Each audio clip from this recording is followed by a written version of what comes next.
3 hours before a conversation you haven't had yet, you're already rehearsing the defense. You know the first objection. You have the counter.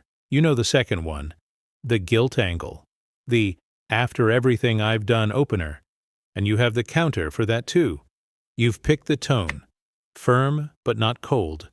Clear but not dismissive. Reasonable. That word keeps showing up. You need to sound reasonable. Because if you don't land the tone correctly, the decision doesn't hold. And the thing you haven't stopped to examine is this. Nobody asked.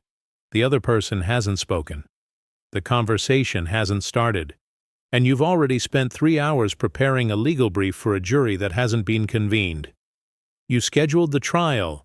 You hired yourself as defense attorney.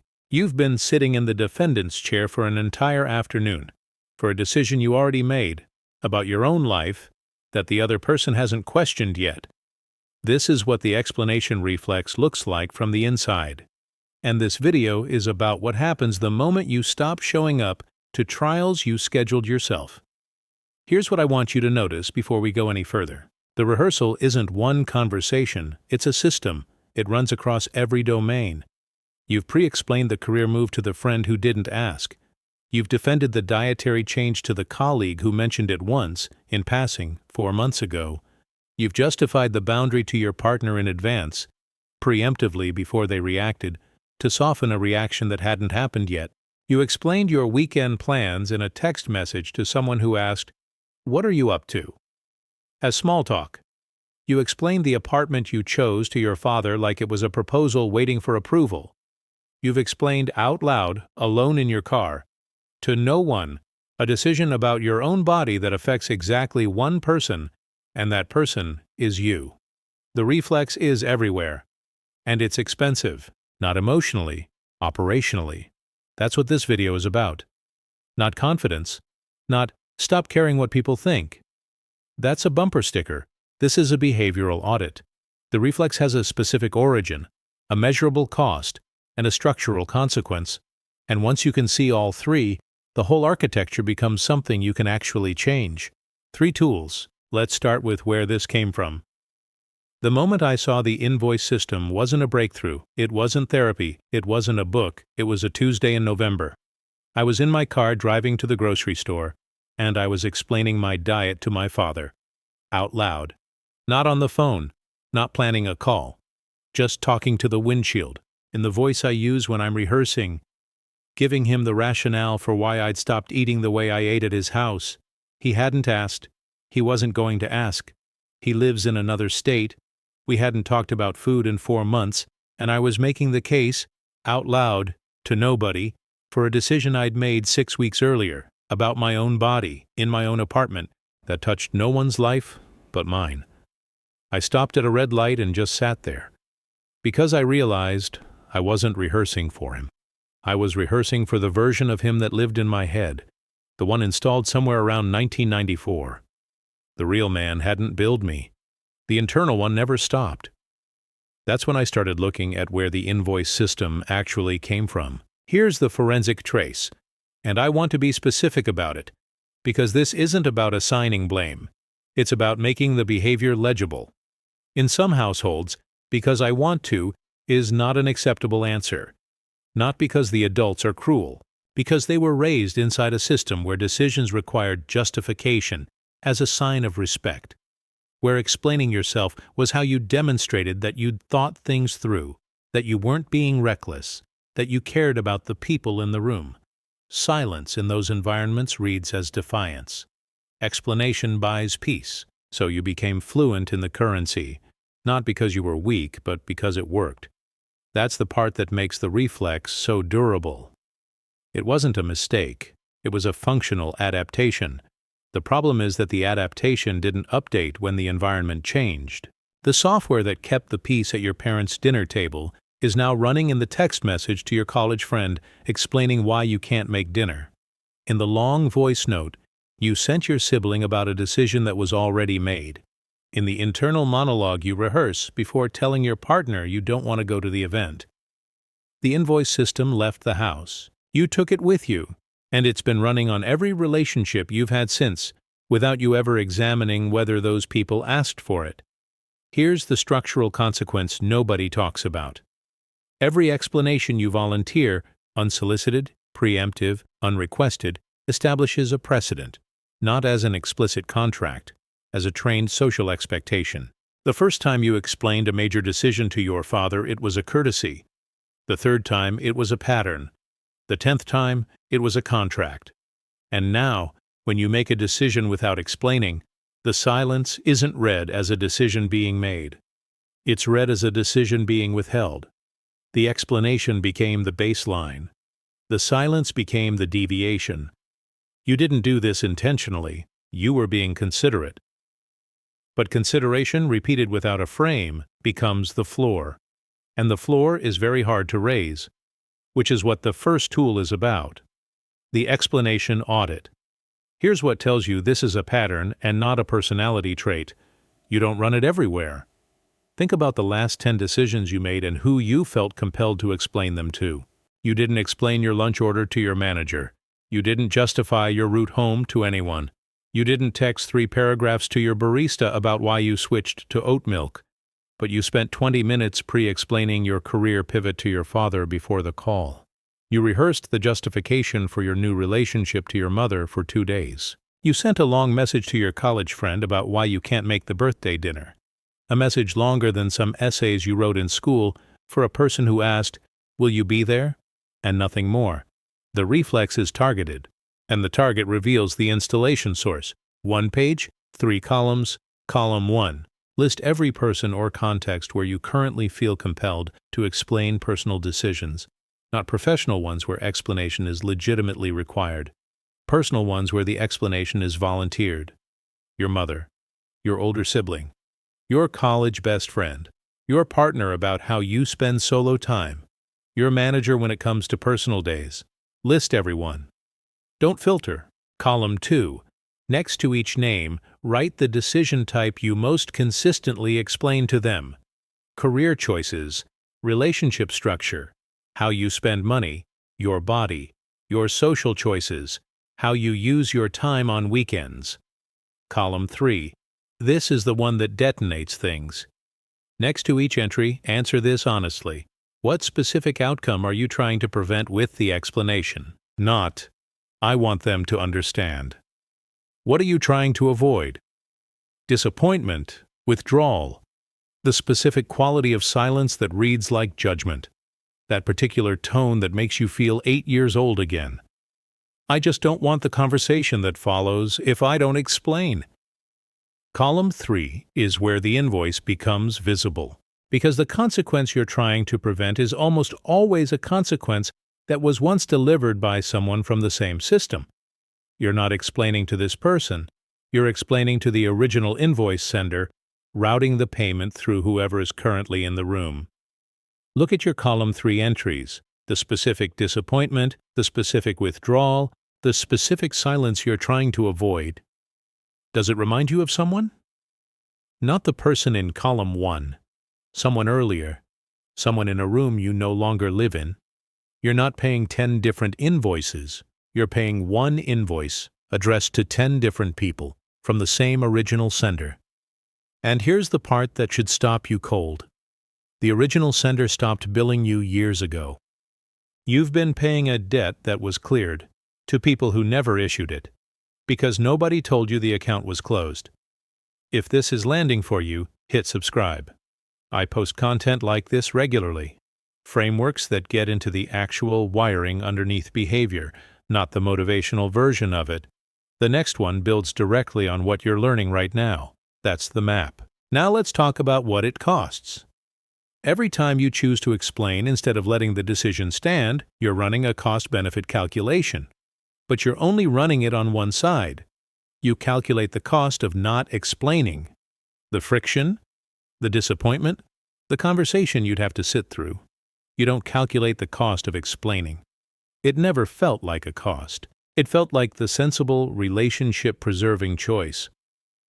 Let me show you the other side of the ledger. 3 cost categories, all measurable. First, cognitive load. Every explanation that hasn't happened yet exists as an open file in your working memory. The conversation you're dreading generates a background process that runs continuously: drafting, revising, anticipating, rehearsing. From the moment you make the decision to the moment the conversation ends, and sometimes for days after, during the post-mortem. A single major explanation, a career decision, a lifestyle change, a boundary, can consume 4 to 6 hours of fragmented cognitive attention across 3 to 5 days. Not in one sitting. In 90-second intrusions during other tasks, during the first 10 minutes of every morning until the conversation happens, during the shower, during the commute. You have right now some number of pending explanations actively running. Each one is a tab open in a browser that's already running 30 tabs. That background processing is not free. It runs on the same cognitive hardware you use for creative work, for decisions, for focus. Every pending explanation is a tax on the next thing you're trying to think about. Second, social positioning. Every unsolicited explanation repositions you in the relationship, from decision-maker to petitioner, not because the other person is manipulative, because the social signal of an unprompted justification is legible. I am presenting this decision for your assessment. Minundat. The assessment doesn't have to be explicit. The invitation is in the explanation, and once the invitation is accepted, once the other person has offered feedback, expressed concern, or simply received the explanation as a proposal, the dynamic has shifted. You are no longer the author of the decision. You are its advocate, and advocates can be persuaded. That shift is invisible in any single conversation. Across months and years, it becomes the architecture of the relationship. Third, precedent capital, and this is the one that compounds. Think about a restaurant where, at some point in the early days, the owner started comping dessert for regulars, not as a policy, as a gesture. Warm, generous, relationship building. The regulars appreciated it. Months passed. The comp became expected, then assumed. Then one evening, the check arrived with dessert on it, and a regular, visibly confused, asked why they were being charged, not entitled, confused, because the baseline had shifted. The comp was no longer a gift. It was the menu. That's the explanation reflex in relationships. You started explaining as a gesture, as warmth, as consideration, as the kind of attentiveness that made you easy to be around. The people in your life appreciated it. They got comfortable with it. They started expecting it, then assuming it. And now the silence where an explanation used to be doesn't feel like autonomy to them. It feels like the dessert was taken off the menu. You're not raising the check. You're just stopping the comp. But they experience it as subtraction. And understanding that they experience it as subtraction is what separates renegotiating this with patience from blowing it up with self-righteousness. Now run the full ledger on your most active explanation relationship. Not the emotional cost, the operational cost. Cognitive hours consumed in the last 30 days by pending and post-mortem explanations to this person. Decisions you modified, softened, or delayed because you weren't ready to explain them yet. Options you didn't pursue because the explanation felt too expensive before you'd even made the choice. The cost of not explaining a single decision is one difficult conversation. The cost of explaining everything, compounded over years, is a relationship architecture where your autonomy has a permanent asterisk, available technically, but always subject to review. One difficult conversation, paid once, or a compounding invoice, paid indefinitely. The ledger makes the choice obvious. But here's where most frameworks stop. They show you the cost and assume you'll change. Knowing what something costs has never, by itself, made anyone stop paying it. What changes behavior isn't the accounting, it's the alternative. And the alternative is what the next tool builds. The silence architecture. Here's why every "just stop explaining yourself" piece of advice fails in practice. It treats silence as a weapon, something you deploy to signal that you're done tolerating a dynamic. And the moment silence lands as a weapon, the other person receives it as an attack. You're not just managing the original dynamic anymore. You're managing the fallout from an abrupt change. The silence architecture doesn't weaponize silence. it normalizes it. The difference between silence as aggression and silence as authority is not volume, it's structure. 3 steps, each one with specific language. Step 1. The decision announcement. State the decision without the justification clause. The justification clause is the grammatical tell. The because or I just thought or I figured that converts a decision into a proposal. I'm not coming home for the holidays is a decision. I'm not coming home for the holidays because I've been traveling a lot and I really need the time and I know this is hard, but I just want you to understand is a proposal awaiting amendment. Remove everything after the period. I'm not coming home for the holidays. Full stop. The full stop isn't coldness. It's the grammatical signal that the call arrived complete, that it wasn't presented for discussion, which means discussion isn't required. Most people will respond to a clean statement with a clean acknowledgement. The ones who push back are showing you exactly where the precedent has been most deeply set, which is where steps 2 and 3 apply. Step 2. The curiosity pause. After the announcement, wait. Not with tension, with genuine curiosity about what the other person actually says, rather than what you imagine they'd say. The explanation reflex fires in response to anticipated objections, and anticipated objections are almost always more elaborate than actual ones. You rehearsed a 3-part defense for a conversation that opens with, "Oh, okay," or "How come?" A simple human question that needs a simple human answer, not a legal brief. The curiosity pause interrupts the reflex by inserting a beat of genuine listening between the announcement and the response. You can't deliver a rehearsed defense to a question that hasn't been asked yet. And when you hear the actual question, not the imagined one, the answer is almost always simpler than the rehearsal. How come? I need the time. Not 3 paragraphs, 1 sentence. The simplicity is the signal. Step 3. The 1-sentence hold. For the pushback that does come, the second objection, the guilt angle, the "I just don't understand why." 1 sentence that acknowledges the other person's reaction without reopening the call for review. I understand this isn't what you were hoping for. I know this is different from what you expected. I hear that. And then silence. Not hostile silence. The settled silence of someone who has said what needed to be said and doesn't have anything to add. The 1-sentence hold breaks the escalation pattern without feeding it. You're not dismissing them. You're not defending what you chose.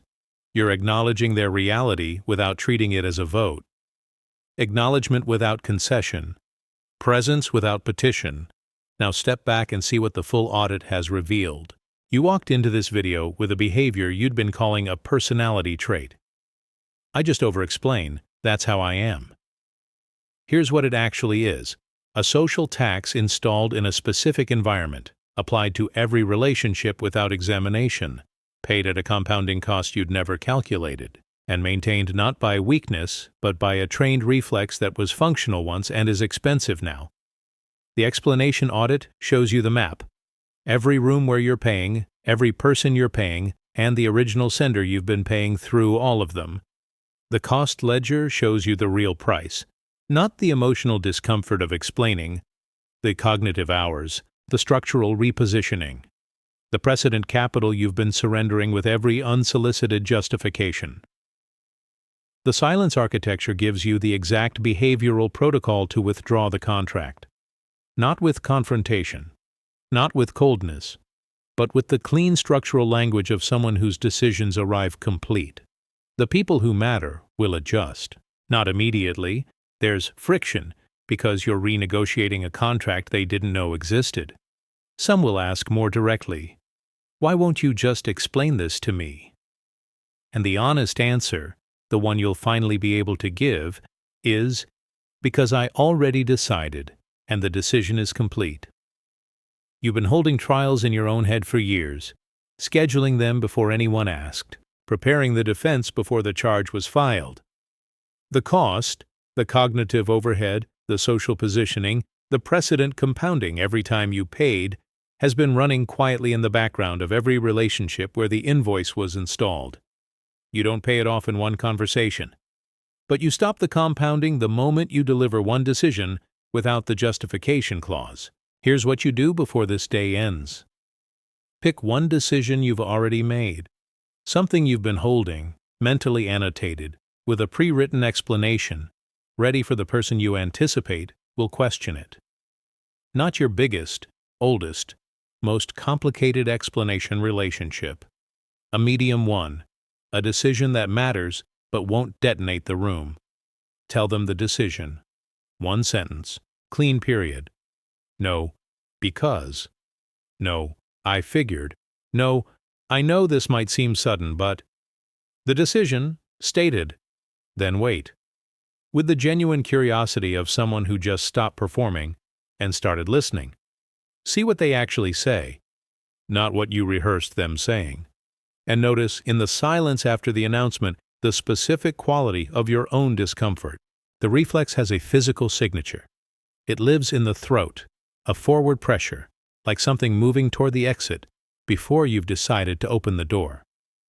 The breath gathers. There's a slight forward tilt, a shift into persuasive mode before any words have been chosen. That half second is the window, not to suppress the explanation. Suppression creates a different kind of pressure. Just to notice, the reflex is firing, the invoice is being prepared. And in that half second, you can choose whether to send it. The discomfort after a clean decision statement is the old software running with no output. It passes. What replaces it? Not immediately, not dramatically, but across the days and weeks after you stop delivering the brief, is the specific, quiet, almost unremarkable feeling of decisions that don't need a jury, which turns out to feel nothing like confidence. It feels like rest.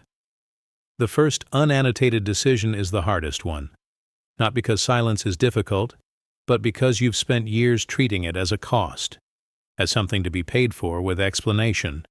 It isn't. Silence, after a decision, is just the sound of something that arrived complete. You don't explain a door when you close it.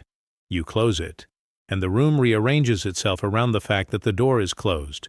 You weren't over-explaining because you were insecure.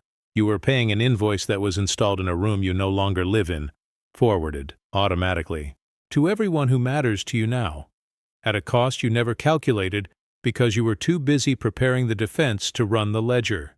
Stop preparing the defense, run the ledger, and deliver the next decision the way all decisions were always supposed to arrive, complete, unannotated, and not awaiting review. Drop a comment with the decision you're going to announce today and the person you've been explaining it to for free. Name the decision, name the relationship, not because I need to know, because naming it out loud is the first step toward delivering it clean.